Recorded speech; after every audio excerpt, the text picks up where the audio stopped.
किसी ने आपको कभी समझने का प्रयास ही नहीं किया। आपका स्वभाव तनिक कठोर अवश्य है, परंतु आप हम सभी को प्रेम भी करती हैं। आप अपनी संतानों को और अधिक उत्तम बनने के लिए, अच्छा बनने के लिए प्रेरित करती हैं और इस तरह आप उनके जीवन में सुख और प्रसन्नता भर देती है।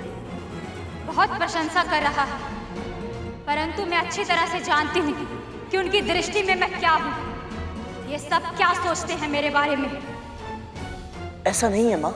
अच्छा, तू समुद्र के भीतर आया था ना, लक्ष्मी से भी मिला था, तो अब तू ही बता, वो अधिक सुंदर है या मैं?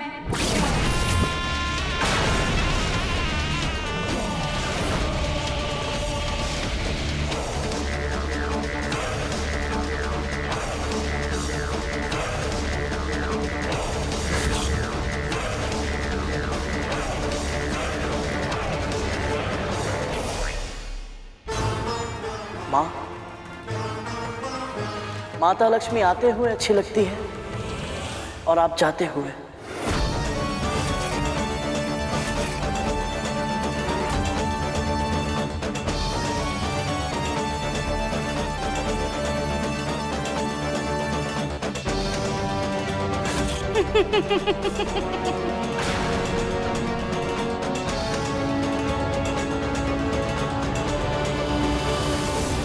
मुझे तेरा उत्तर अच्छा लगा।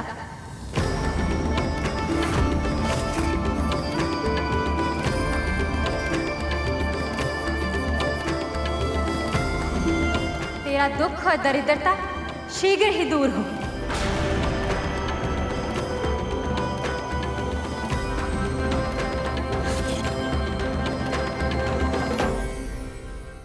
परिस्थितियां कितनी भी कठिन क्यों ना हो, ये इतनी आसानी से बच कैसे जाता है?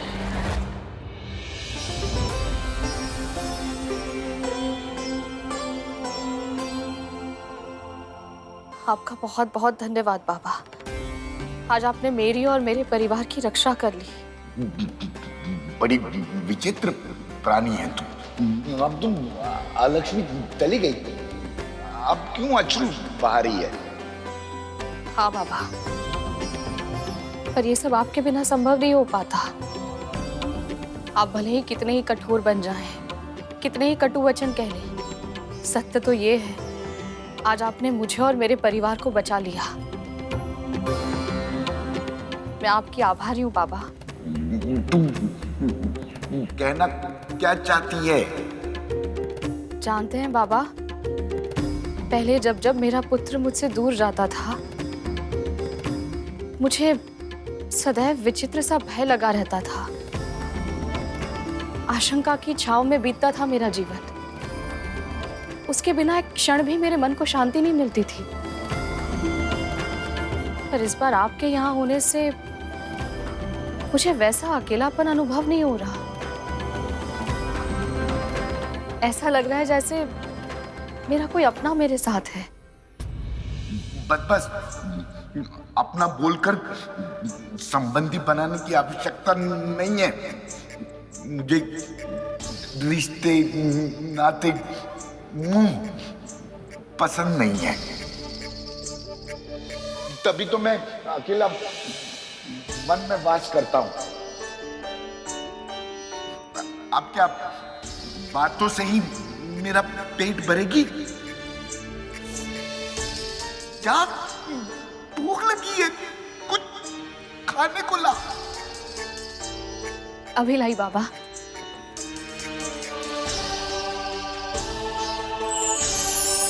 यदि तू इस परीक्षा को परिपूर्ण कर ली तो तुझे ऐसा आशीर्वाद दूंगा कि तेरे सारे कष्ट दूर हो जाएंगे। प्रभु, निवास के लिए स्थान मुझे कहीं ना कहीं मिल ही जाएगा, पर हर स्त्री की तरह मेरा भी एक स्वप्न है कि मुझे भी कोई जीवन साथी मिले, कोई हो जिसे मैं अपना सकूं और जो मुझे अपना ले पूरे मन के साथ।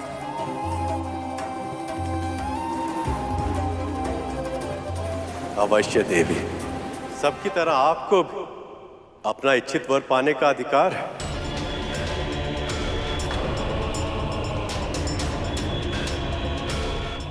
इनमें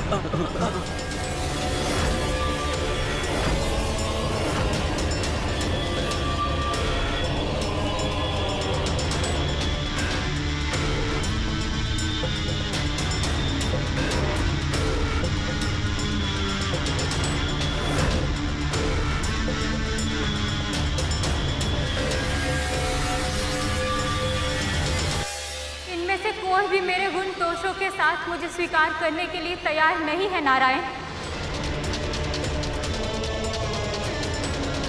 इसलिए मैं आपका आवाहन करती हूँ कि आप मुझे स्वीकार करेंगे, आप मुझे स्वीकार करेंगे, मुझे स्वीकार करेंगे।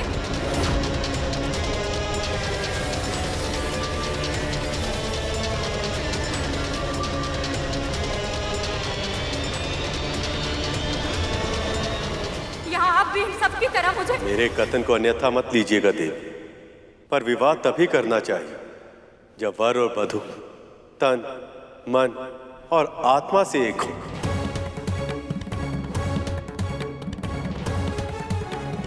पर मैं तो देवी लक्ष्मी की प्रतीक्षा कर रहा हूं।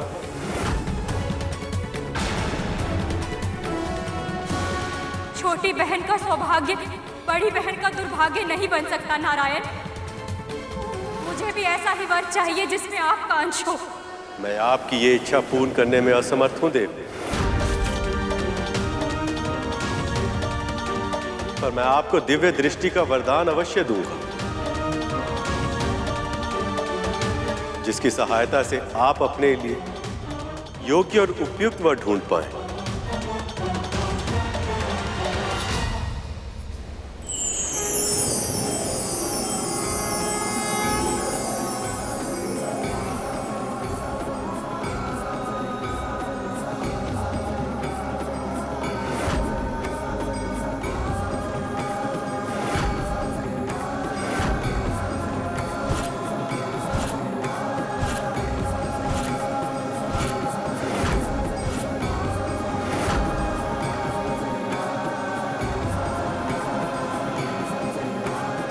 ये ऋषि उद्दालक है, मेरे परम भक्त। इनकी भक्ति इतनी अधिक हो गई कि भक्त और भगवान एक हो गए।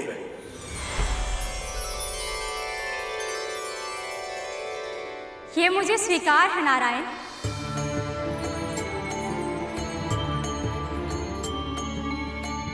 यदि ये चाहे तो मैं इनसे विवाह अवश्य करूंगी।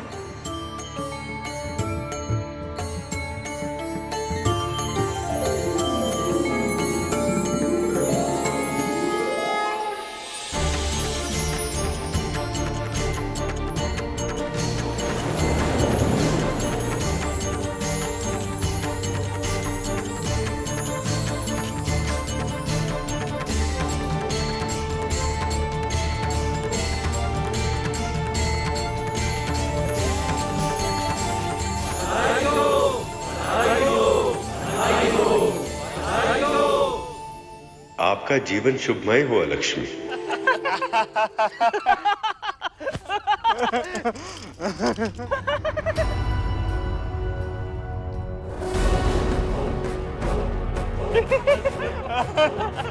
सर्पों के जन्म का एक ही उद्देश्य है, भय के रथ पर चढ़कर भय को अस्त्र बनाकर भय से सिंहासन जीतकर शासन करना। पर यहाँ तो उल्टी गंगा बह रही है। विष धारण करने वाले यदि कोमल स्वभाव अपना लेंगे, ऐसे हास परिहास में समय व्यर्थ करेंगे तो युद्ध कैसे कर पाएंगे? ये कैसे जीतेंगे अपने शत्रु से? कुछ अधिक ही बदलाव आ रहा है मेरे महल में। विंता मेरा हाथ रोकने का साहस जुटा रही है और मेरे पुत्र अपने विष की कड़वाहट खोकर खिलखिला रहे हैं। बहुत हो गया, अब इस बदलाव को बदलना होगा मुझे। फिर से मुझे मेरी व्यवस्था स्थापित करनी होगी।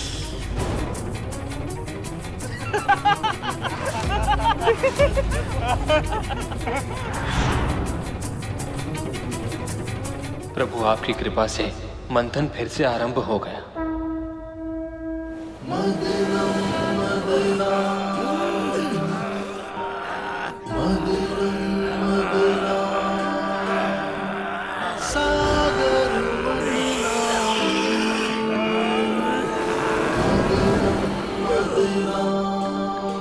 परिश्रम करना पड़ रहा है मेरे पुत्र को। वासुकी का भयानक विष तक सहन करना पड़ रहा है। पर यदि इस मंथन से उन्हें कोई लाभ नहीं हुआ तो?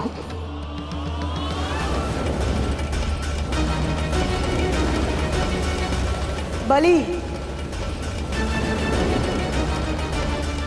यदि इस बार कोई विनाशकाली शक्ति प्रकट हुई तो हम असुर इस मंथन को बीच में ही छोड़ देंगे। हलाहल और लक्ष्मी से तो बच गए, लेकिन इसका अर्थ ये नहीं कि मैं और मेरे पुत्र अपने प्राण बार बार संकट में डालें। संकटों से जूझे बिना समस्याओं के समाधान नहीं मिलते दीदी। जोखिम उठाए बिना किसी भी प्रकार के पुरस्कार का मिलना असंभव है। ये तो तुम समझती हो ना दीदी। धैर्य रखिए देवी। संसार में दुखों का अंधेरा कितना भी गहरा क्यों ना हो, सुख का सवेरा अवश्य ही होता है। मेरा पूरा विश्वास है इस बार कुछ कल्याणकारी ही निकलेगा। नारायण नारायण।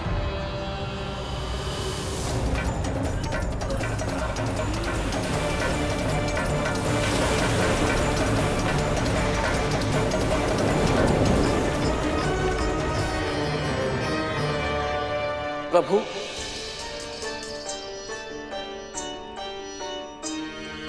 हो सकता है अब माता लक्ष्मी प्रकट हो। सही कह रहे हो गरुड़। जब अलक्ष्मी मां आ चुकी हैं तो अब मां लक्ष्मी के आने में अधिक विलंब नहीं होना चाहिए, है ना प्रभु?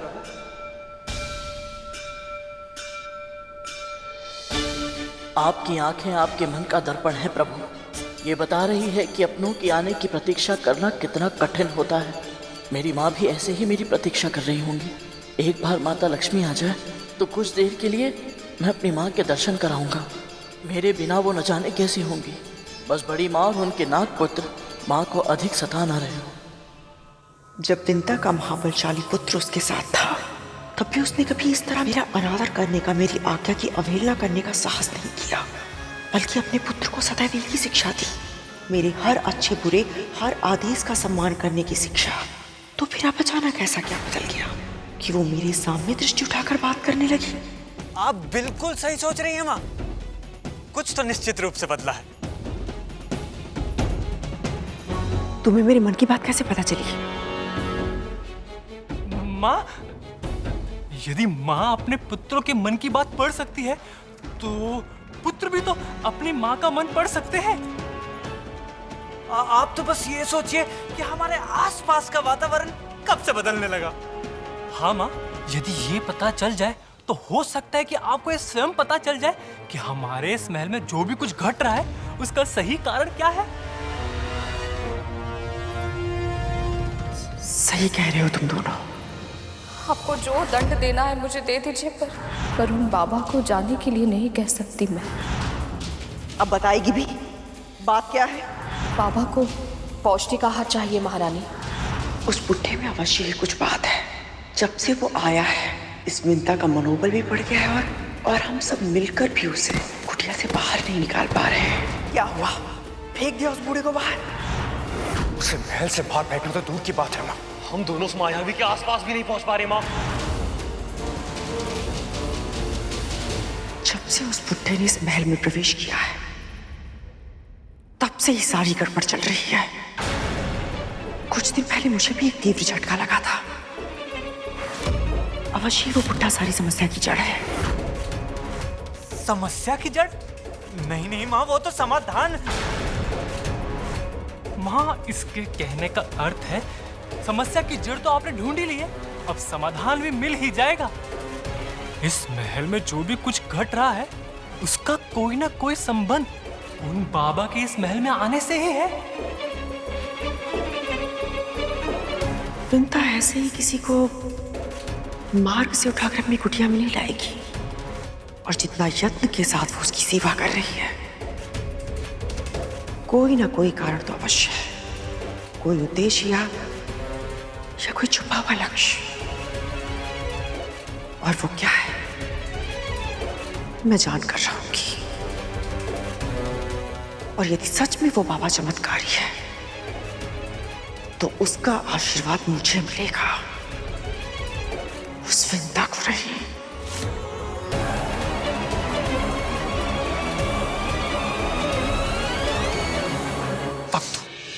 माँ कब बदलेंगी?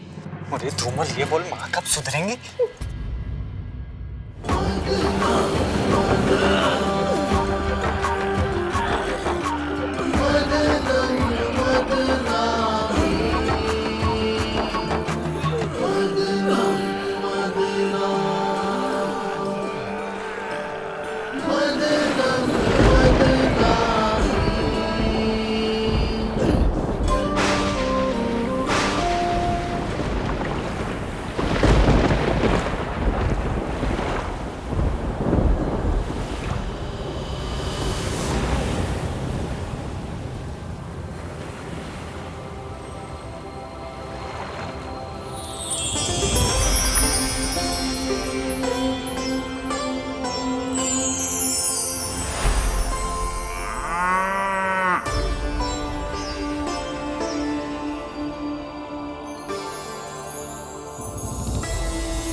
प्रणाम स्वीकार करें माँ।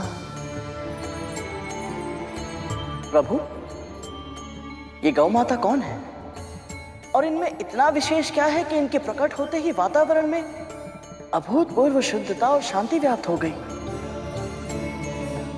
ये कामधेनु है, गायों में सर्वश्रेष्ठ, पराशक्ति, आदि शक्ति, परम चेतना। ये चिरायु है और जन्मी और सबसे महान है। उन मां ललिता ने संसार के कल्याण के लिए इस दिव्य कामधेनु गाय के रूप में अपना सर्वसुलभ चैतन्य रूप प्रकट किया है।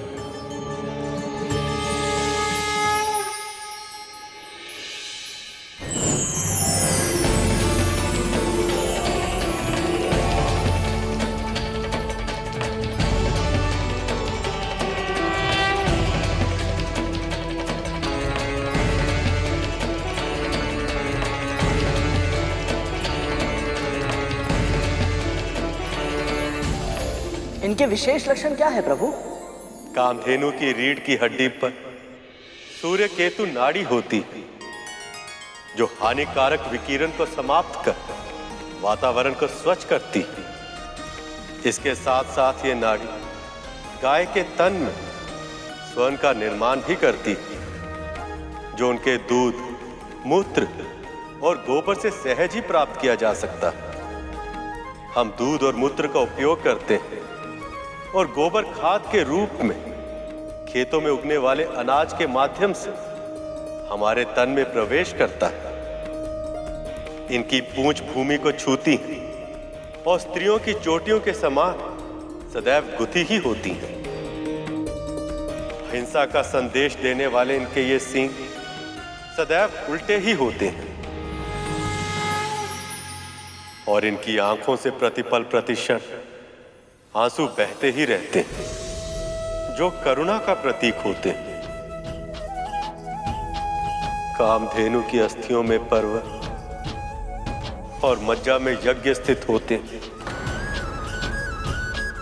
और इनके चारों थनों में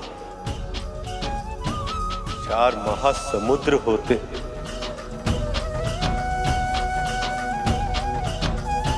और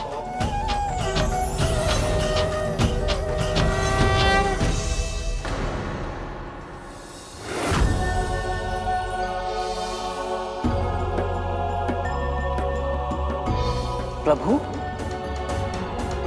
प्रभु,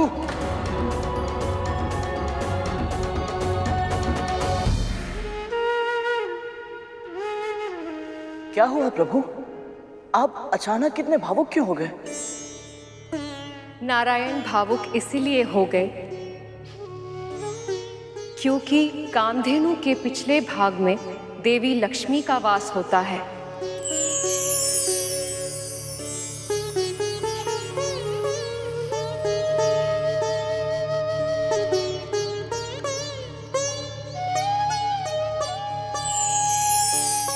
परंतु माता लक्ष्मी का वास मां कामधेनु के पिछले भाग में ही क्यों?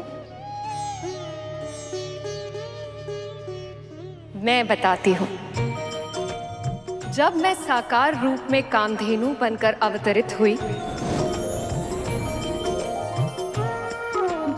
तब सभी देवी देवता मुझ में स्थान ग्रहण करने आए।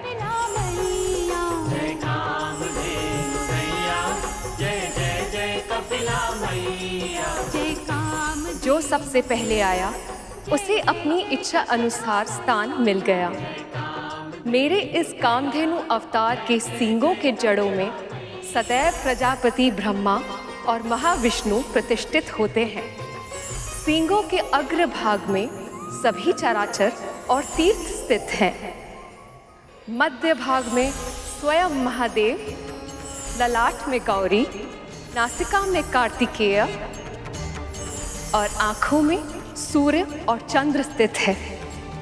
खुरों में सरस्वती और इसके गंध स्थलों में यम और यक्ष का वास होता है।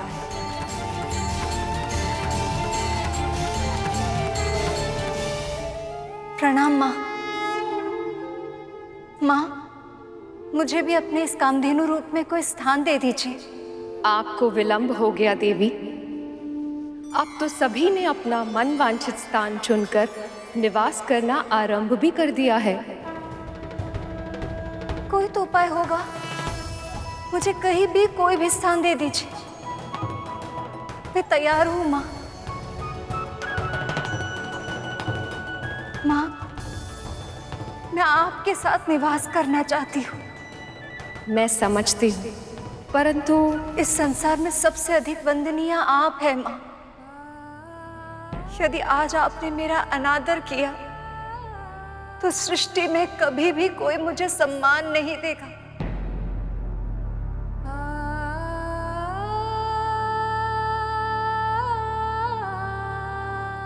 मेरी विनती स्वीकार करें माँ।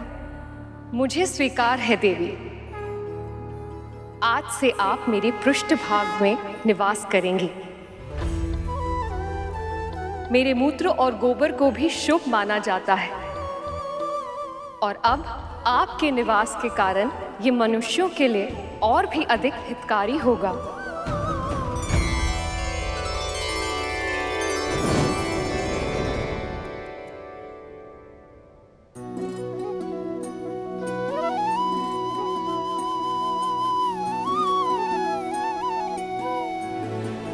गाय के गोबर में लक्ष्मी का वास होता, इसीलिए उसे खेतों में डालकर मिट्टी को उपजाऊ बनाया जाता।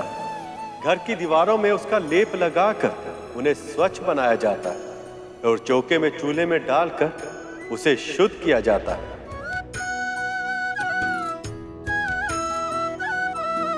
गाय के गोबर से बने कंडे हवन की समिधा बनते और गौमूत्र अनेक रोगों का नाश कर देता।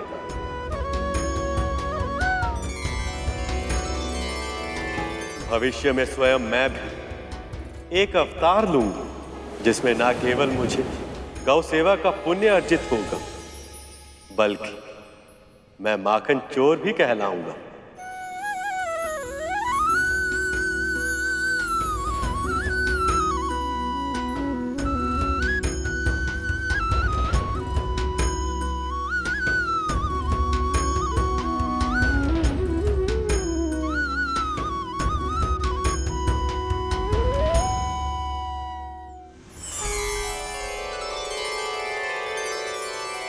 ये गाय तो बहुत गुणकारी है,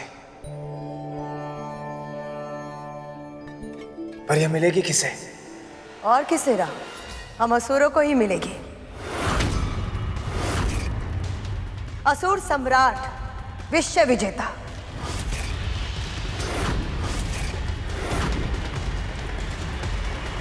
जो स्वर्ग पे राज करता है, ऐसे दिव्य गाय का अधिकार सिर्फ उन्हीं को मिलना चाहिए।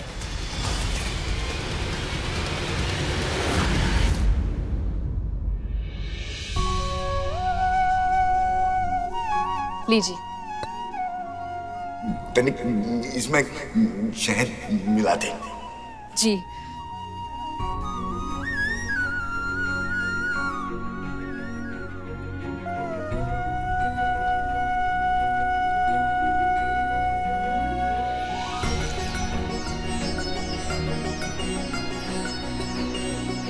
लीजिए। अब तनिक इसमें पीसा हुआ मेवा मिला दे। जी।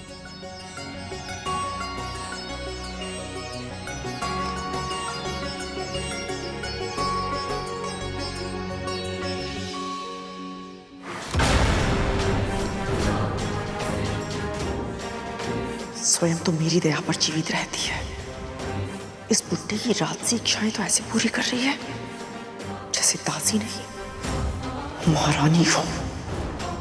अब पी इसे।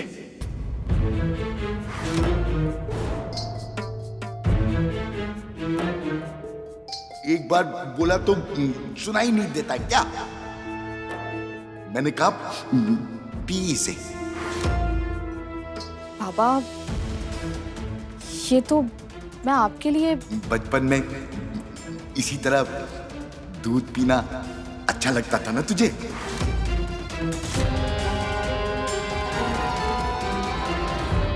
ये नहीं कैसे पता? अब मुझे घूर क्या रही है?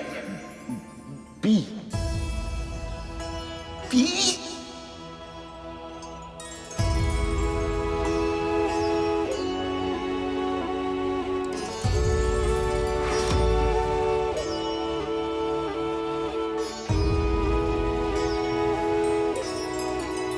समझना संभव है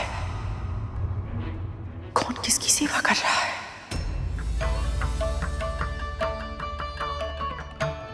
मीठा है ना? हाँ बाबा। किंतु मुझे मीठा नहीं लगेगा। तू पूरे संसार की मिठास भी इसमें डाल देगी ना, तब भी मुझे मीठा नहीं लगेगा। मुझे तो केवल गौ माता कामधेनु का दूध ही मीठा लगता है। अमृत जैसा स्वाद होता है उसमें। ये बुड्ढा विंता से अमृत के बारे में चर्चा क्यों कर रहा है? यदि विंता के मन में अमृत का विचार आ गया तो वो गरुड़ को कहीं से चखने की विवश न करते। नहीं, ऐसा नहीं होने दूंगी। नहीं बाबा, मैं केवल एक साधारण दासी हूँ। गौ माता कामधेनु जैसी दिव्य गाय का दूध मैं कहाँ से? तू ही कहती है ना कि ढूंढने से तेरे नारायण भी मिल जाते हैं, तो तू गौ माता कामधेनु का दूध नहीं ला सकती? यदि नहीं ला सकती है तो तू और तेरा नारायण दोनों किसी कार्य के नहीं है।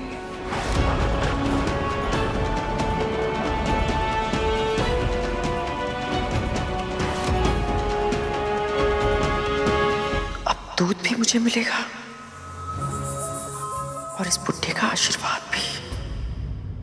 क्षमा कीजिए दीति मां, महाराज बलि यदि एक बार जीत गए हैं तो इसका अर्थ ये नहीं कि संसार की सभी संपदाएं उन्हें ही प्राप्त होंगी। समुद्र मंथन के रत्न उन्हें ही मिलेंगे जो उसके योग्य हो। युवराज, इस योग्यता का निर्णय किस आधार पर किया तुमने? निर्णय कोई भी हो महाराज, इन देवताओं का आधार केवल छल है। ये दिव्य गाय, इन देवताओं को मैं किसी भी मूल्य पर नहीं लेने दूंगा। बजरंग, ये हमारा अधिकार है और हम अपना अधिकार लेके रहेंगे, चाहे कुछ भी हो जाए।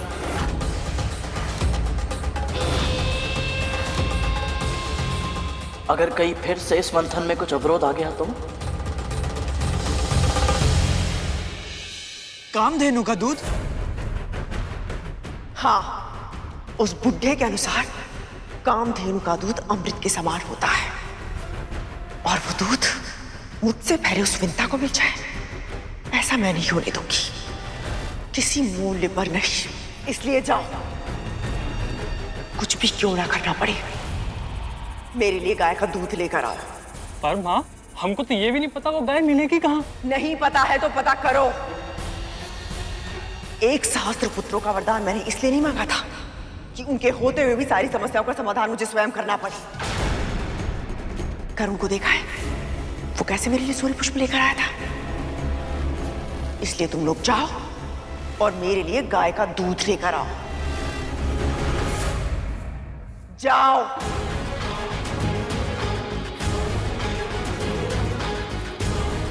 अब हम क्या करें? कहां से लाई ये दूध? मां कामधेनु के प्रकट होते ही कितनी शुद्धता और शांति छा गई थी, परंतु ये सभी ऐसे ही झगड़ते रहे तो सारी शांति नष्ट हो जाएगी।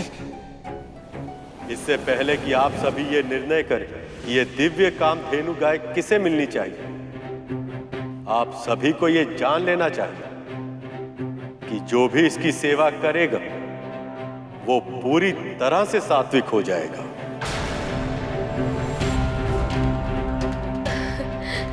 ये तो अत्यंत शुभ बात है।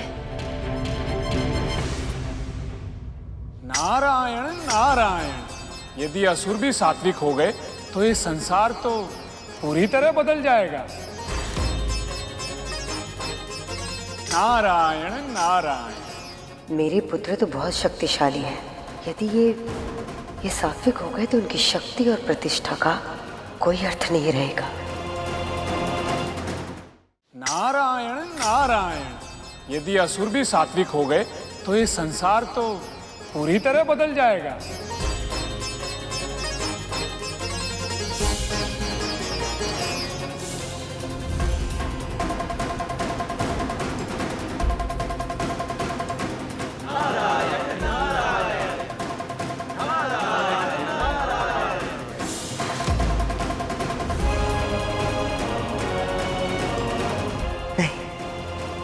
ऐसा नहीं होगा बलि, हम ये कामधेनु ग्रहण नहीं कर सकते।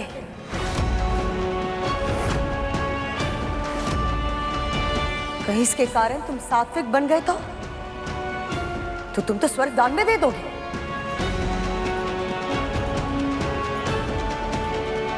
प्रभु की युक्ति काम कर गई, अब गौ माता देवताओं को मिलेगी। नहीं, हमें किसी ऐसी वस्तु की प्रतीक्षा करनी चाहिए जो बल और शक्ति का पलड़ा हमारे तरफ झुकाए रखने में हमारी सहायता करे।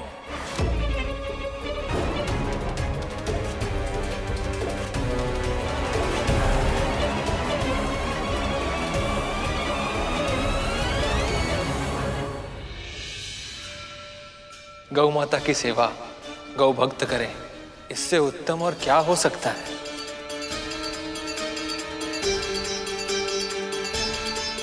क्या हुआ गरुड़, तुम इस निर्णय से प्रसन्न नहीं हो?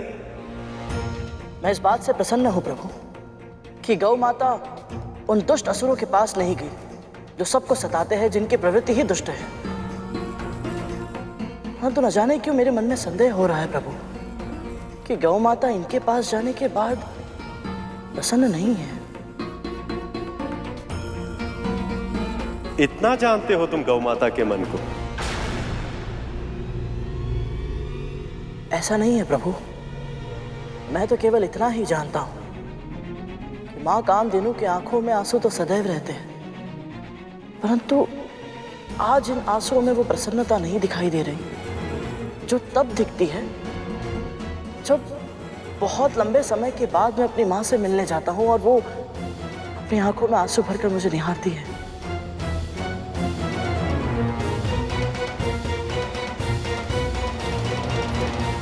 माँ कामधेनु कैसे मिलेंगी मुझे? कहाँ ढूंढूं उन्हें?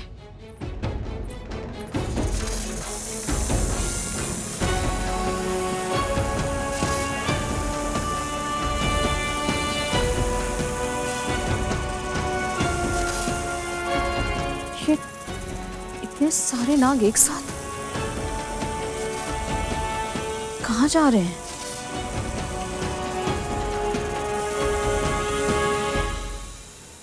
तक तो धूमल, क्या हो रहा है? कहाँ जा रहे हो तुम सब?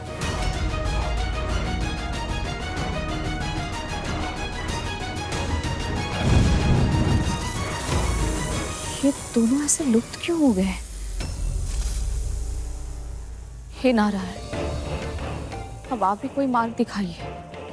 बताइए मुझे, मैं माँ कामधेनु के दूध का प्रबंध कैसे करूं? ये केवल मेरी परीक्षा नहीं है, आपकी प्रतिष्ठा भी दांव पर है। और मैं आपका अपमान होते हुए नहीं देख सकती नारायण। सहायता कीजिए मेरी, सहायता कीजिए।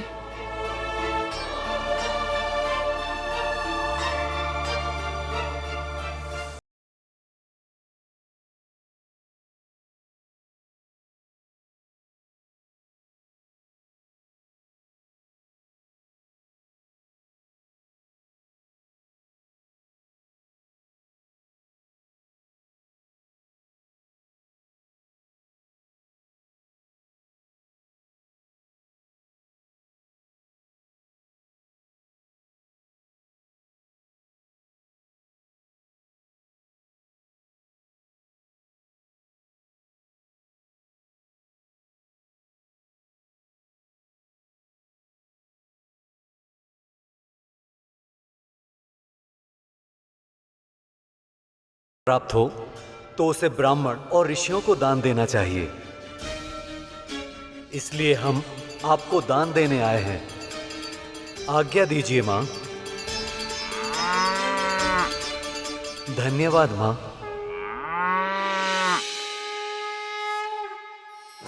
कैसे मूर्ख है ये देवता। पहली वस्तु मिली थी मंथन से, उसे भी दान में दे रहे हैं। हे सप्तऋषिगण, मैं देवराज इंद्र अपने समस्त कुल व संबंधियों के साथ आपका आवाहन करता हूं। कृपया दर्शन दें। प्रकट हो ऋषिगण, प्रकट हो। प्रकट हो ऋषिगण, प्रकट हो। प्रकट हो ऋषिगण, प्रकट हो।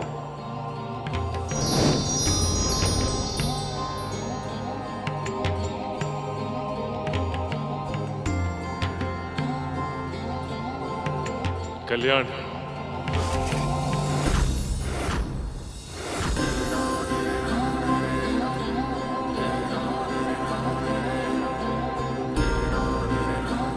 ऋषिगण, हम सभी देवता पूर्ण श्रद्धा और भक्ति भाव से इन मां कामधेनु को आपको दान देना चाहते हैं।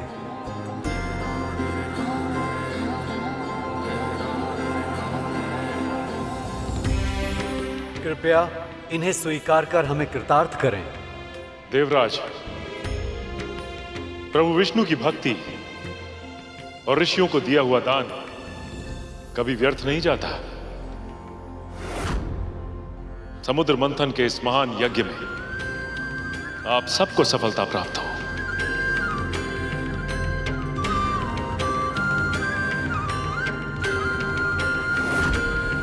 ये इंद्र तो बहुत चालाक निकला। गाय माता को दान देकर अमृत प्राप्त करने का मार्ग सरल कर दिया।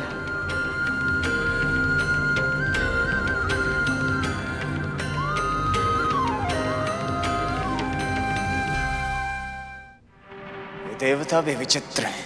जब ये गाय इन्हें दान में ही देनी थी तो उसे प्राप्त करने के लिए हमसे इतना झगड़ा क्यों कर रहे थे? देवराज की बुद्धि की प्रशंसा तो करनी ही पड़ेगी। तुम कहना क्या चाहते हो? मां कामधेनु को दान में देकर देवराज ने एक तीर से 2 निशाने लगाए हैं भैया। दान देकर पुण्य अर्जित तो किया है, साथ ही साथ सप्त ऋषियों से आशीर्वाद भी लिया कि इस मंथन में विजय प्राप्त हो। इसका अर्थ यह है भैया कि अब अमृत इन्हें अवश्य मिलेगा। गरुड़ अब राजनीति के कठिन दाव पेच भी समझने लगा है। हर बीतते दिन के साथ ये और भी अधिक समझदार और भी अधिक व्यवहारिक होता जा रहा है। एक दिन इसके यही गुण वैकुंठ की उपयुक्त बनने में इसकी सहायता करेंगे।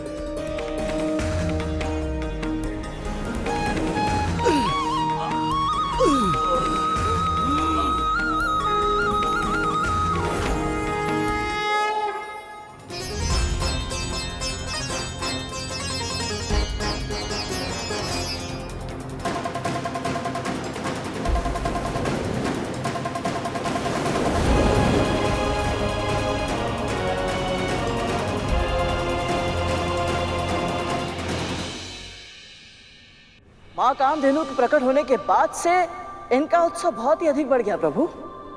हाँ प्रभु, इन्हें देखकर ऐसा लग रहा है जैसे ये सब कुछ भूल चुके हैं। यही तो इस जीवन का आनंद है। सुख आते ही मनुष्य का मन चंचल हो जाता है और फिर वो अपने सभी दुख भूल जाता है। और ये भी कि ये सुख भी उतना क्षणिक है जितना दुख था।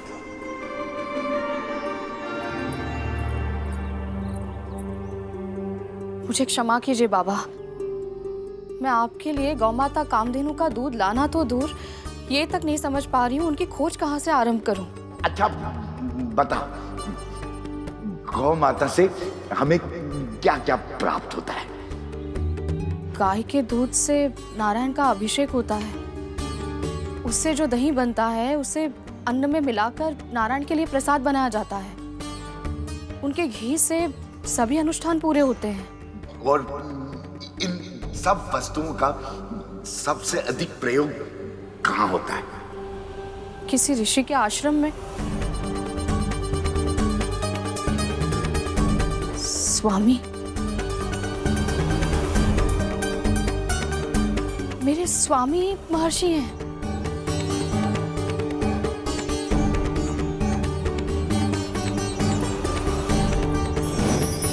कभी कभी मनुष्य सत्य के बहुत निकट होते हैं, बस उन्हें सही मार्ग दिखाने की आवश्यकता होती है।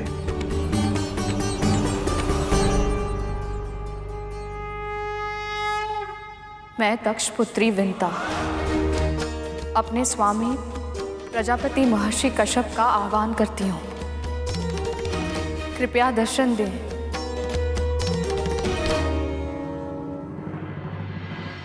विंता इस समय स्वामी को क्यों बुला रही है?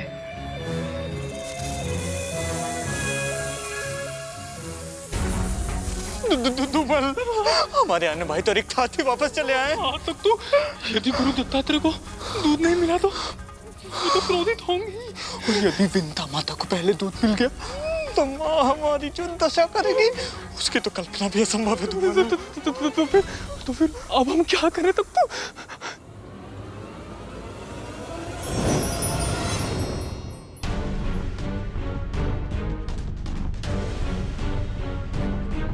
स्वामी,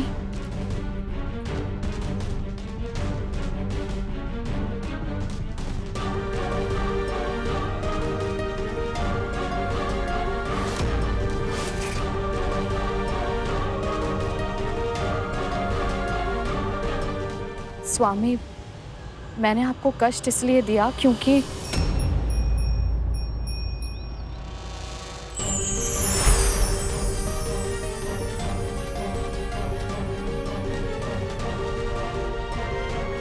गौ माता कामधेनु।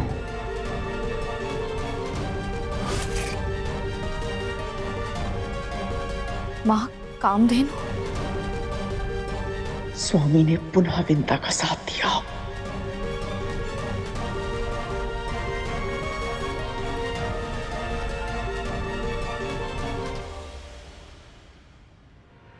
प्रणाम स्वीकार करें माँ।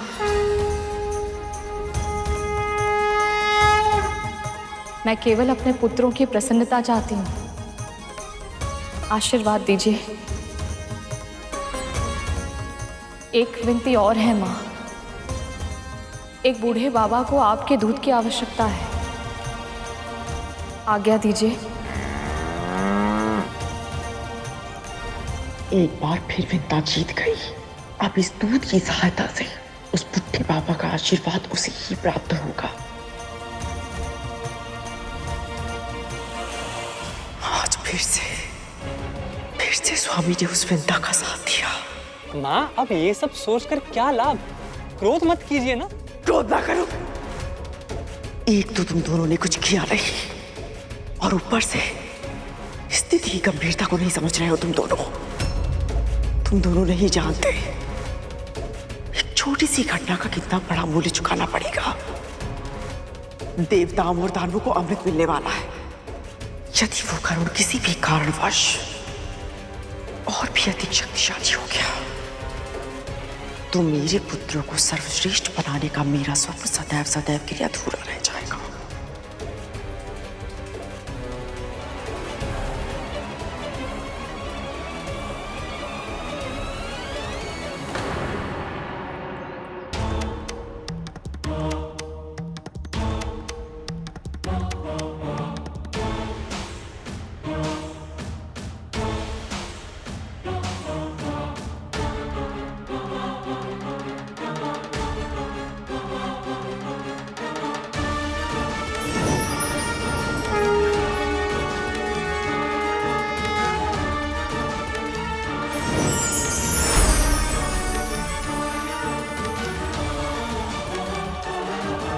प्रणाम गुरुदेव।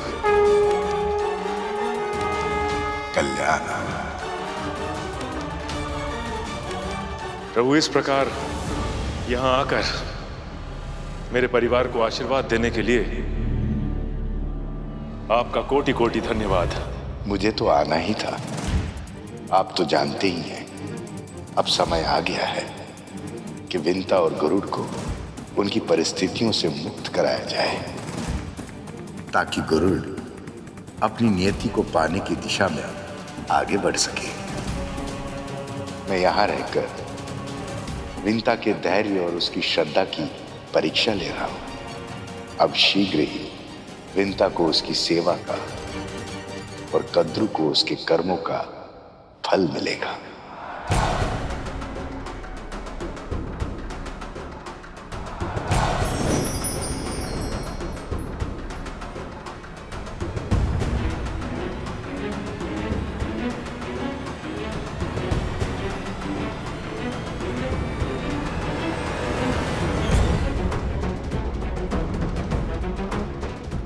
तो स्वामी की बाबा से भेंट हो ही गई।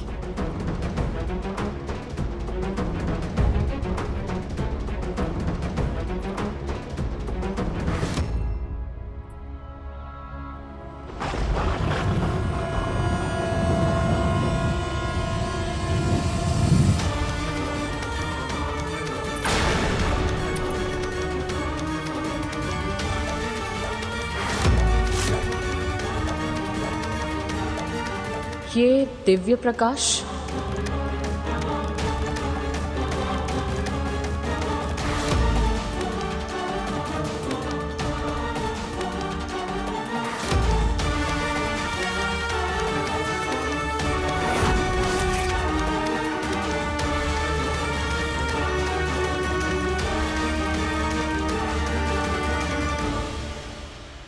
तो मेरा संदेह बिल्कुल सही था। ये साधारण बुट्टा नहीं है, अवश्य ही कोई दिव्य आत्मा है। तभी तो हमारे स्वामी स्वयं इसे प्रणाम कर रहे हैं। पर कौन है ये?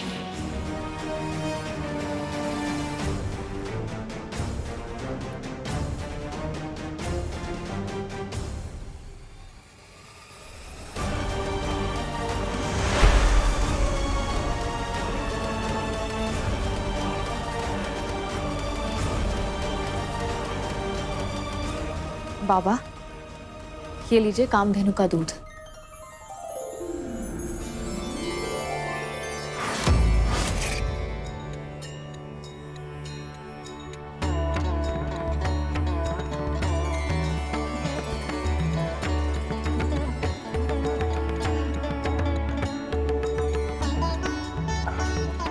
स्वादिष्ट। विंता, आपने बहुत अच्छा किया जो इन वृद्ध बाबा को यहां ले आई। हमें पूर्ण विश्वास है कि अगर आप पूरे मन के साथ इनकी सेवा करेंगी तो ये शीघ्र ही स्वस्थ हो जाएंगे।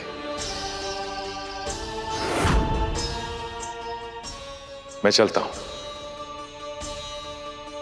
यदि स्वामी ने इस समय मुझे देख लिया तो वो क्षण भर में ही समझ जाएंगे कि मेरे मस्तिष्क में कौन सी योजना चल रही है।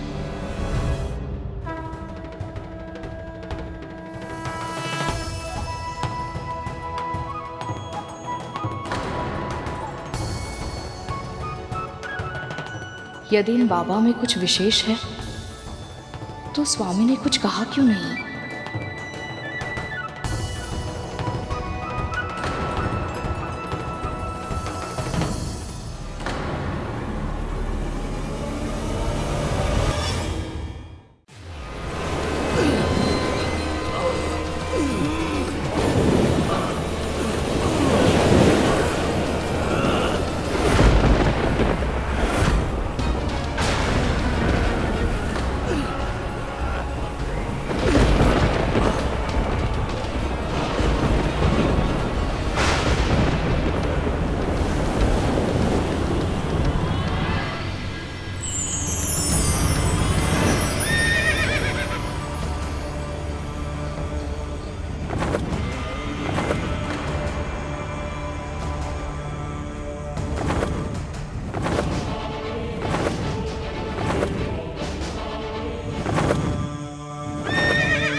अद्भुत, अविश्वसनीय।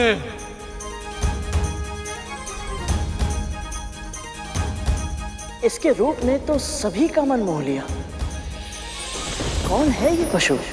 उच्चश्रवा, उच्चश्रवा, उच्चश्रवा। श्वेत और काले में बहुत अंतर होता है, मैंने अपनी आंखों से देखा है। तो बोलो, शर्त लगाने का साहस है। हारने वाले को जीतने वाले की एक बात माननी होगी। कल सुबह होने से पहले तुम सब जाकर उच्चश्रवा की पूंछ से लिपट जाना। दूर से देखने पर किसी को भी भ्रम हो जाएगा कि उसकी पूंछ काले रंग की है। कल तक तो इसकी पूंछ श्वेत रंग की थी। तुझे मेरी दासी बनना पड़ेगा, जीवन भर के लिए।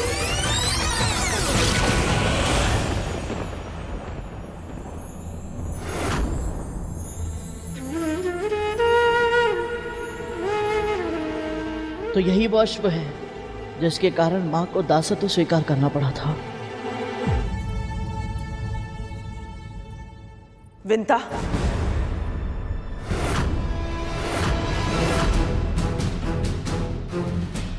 इस बाबा की इच्छाएं पूरी करने के लिए और उसके लिए कामधेनु के दूध का प्रबंध करने के लिए तूने हमारे स्वामी को ही आमंत्रित कर लिया है। कौन ये? मैं नहीं जानती महारानी,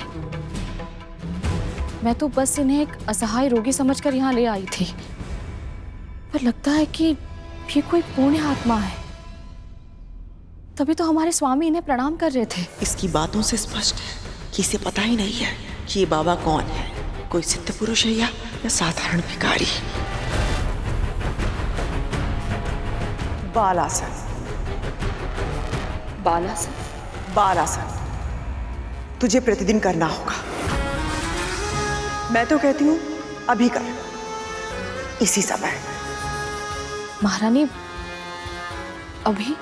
हाँ अभी। जी।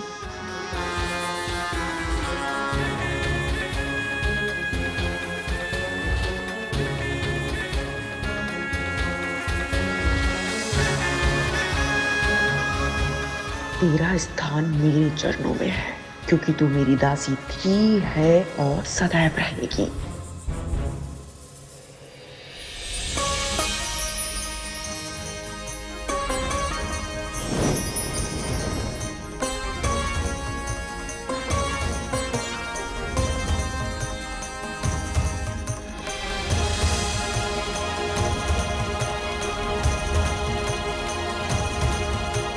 कितना दिव्य है ये अश्व, बलिष्ठ काया, अतुल्य है ये अश्व।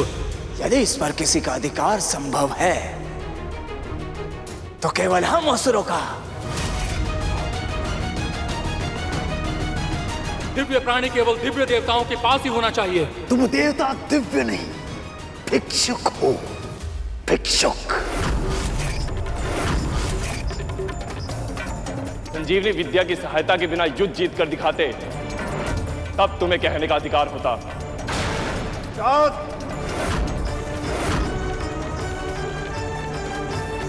दिव्य कोई हो ना हो, पर इस अश्व को दिव्य लोक में रहने का अधिकार है। स्वर्ग में रहेगा ये।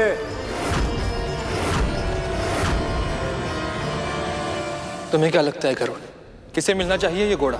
तुझे मेरी दासी बनना पड़ेगा, जीवन भर के लिए।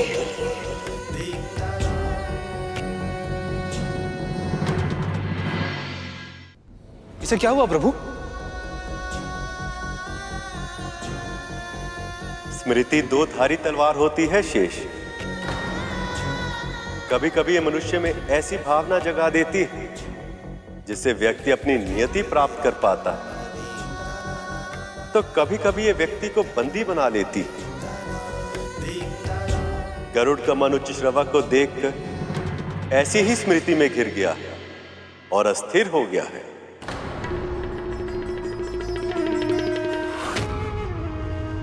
मुद्रा तो बिल्कुल सही है तेरी।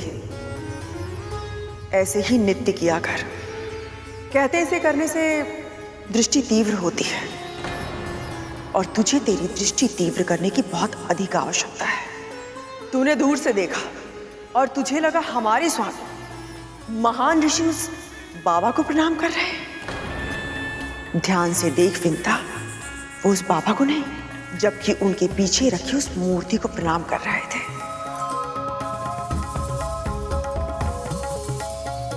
क्या लगा था तुझे कि वो बाबा कोई सिद्धपूर्ण आत्मा है? तुझे पता है ना विंता कि तू मेरी प्रिय दासी है और मैं तुझे निराश होते हुए नहीं देख सकती, इसलिए सत्य तो बताना पड़ेगा।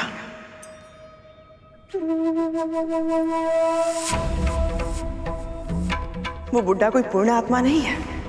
हाँ, थोड़ा सा अतरंगी अवश्य है। वो अपनी मांगे इस तरह तेरे सामने रखता है कि तू पूरी करने के लिए विवश हो जाती है। बहुत कर ली इच्छाएं पूरी तूने उसकी, किंतु अब उसकी सेवा मैं करूंगी, वो भी अपने ढंग से।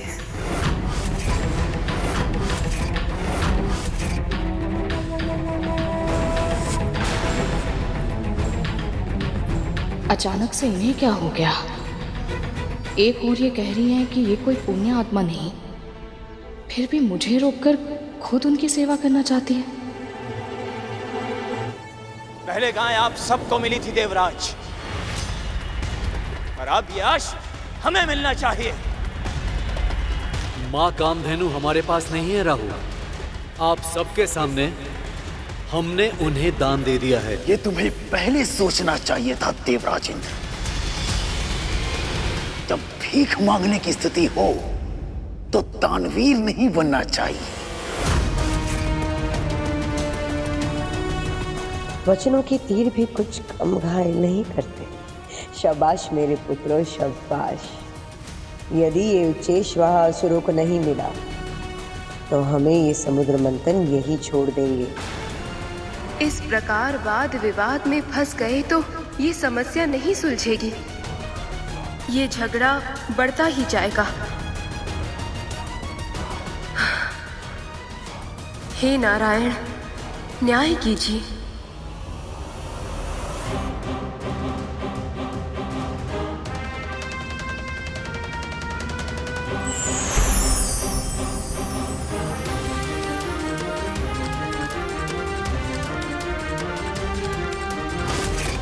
हमारे हित की बात आज तक इनके मन में आई है, जो आज इनके मुख पर आएगी।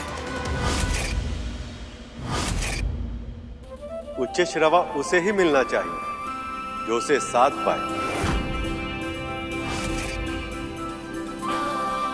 मेरा सुझाव ये कि देवता और दानव दोनों ही बारी बारी से प्रयास करें। चाहे तो इस बार ये चेष्टा असुरराज बलि पहले कर ले। अचानक से ये विष्णु असुरों के हित की चिंता क्यों करने लगे? कहीं मेरे पुत्रों के विरुद्ध कुछ षड्यंत्र तो नहीं रच रहे?